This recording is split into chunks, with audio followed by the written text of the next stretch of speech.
I remember the cries of Caesar's war horns chasing us over the darkened fields of Latium, their yearning, keening howls like animals on heat, and how, when they stopped, there was only the slither of our shoes on the icy road and the urgent panting of our breath.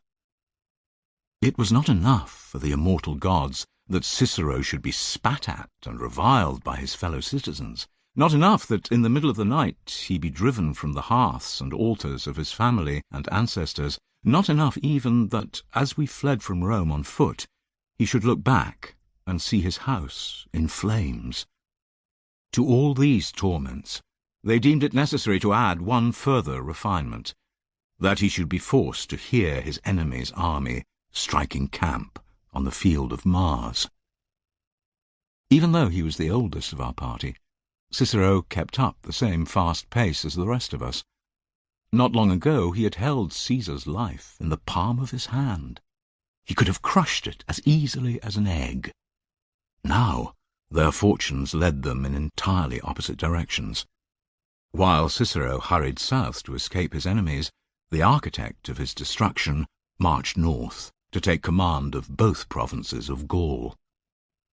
He walked with his head down, not uttering a word, and I imagined it was because he was too full of despair to speak. Only at dawn, when we rendezvoused with our horses at Bovillae and were about to embark on the second stage of our escape, did he pause with his foot in the doorway of his carriage and say suddenly, "Do you think we should turn back?" The question caught me by surprise. "I don't know," I said. "I hadn't considered it." "Well, consider it now. Tell me, why are we fleeing Rome?" "Because of Clodius and his mob." "And why is Clodius so powerful?" "Because he's a tribune and can pass laws against you." "And who made it possible for him to become a tribune?" I hesitated.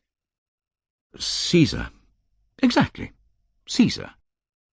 Do you imagine that man's departure for Gaul at that precise hour was a coincidence? Of course not. He waited till his spies had reported I'd left the city before ordering his army to move. Why? I'd always assumed his advancement of Clodius was to punish me for speaking out against him. But what if his real aim all along was to drive me out of Rome? What scheme requires him to be certain I've gone before he can leave too? I should have grasped the logic of what he was saying. I should have urged him to turn back. But I was too exhausted to reason clearly.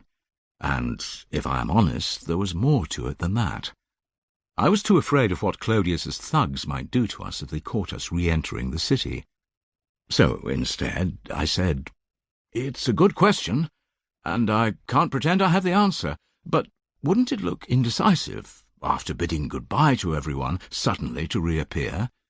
In any case, Clodius has burned your house down now. Where would we return to? Who would take us in? I think you'd be wiser to stick to your original plan and get as far away from Rome as you can." He rested his head against the side of the carriage and closed his eyes. In the pale grey light, I was shocked by how haggard he appeared after his night on the road. His hair and beard had not been cut for weeks. He was wearing a toga dyed black. Although he was only in his 49th year, these public signs of mourning made him look much older, like some ancient, mendicant, holy man. After a while he sighed. "I don't know, Tiro. Perhaps you're right. It's so long since I slept. I'm too tired to think any more." And so the fatal error was made, more through indecision than decision, and we continued to press on southwards for the remainder of that day and for the 12 days that followed, putting what we thought was a safe distance between ourselves and danger. We travelled with a minimal entourage to avoid attracting attention, just the carriage driver and 3 armed slaves on horseback, 1 in front and 2 behind. A small chest of gold and silver coins that Atticus, Cicero's oldest and closest friend, had provided to pay for our journey was hidden under our seat. We stayed only in the houses of men we trusted, no more than a night in each, and steered clear of those places where Cicero might have been expected to stop. For example, at his seaside villa at Formiae, the first place any pursuers would look for him, and along the Bay of Naples, already filling with the annual exodus from Rome in search of winter sun and warm springs. Instead, we headed as fast as we could towards the toe of Italy.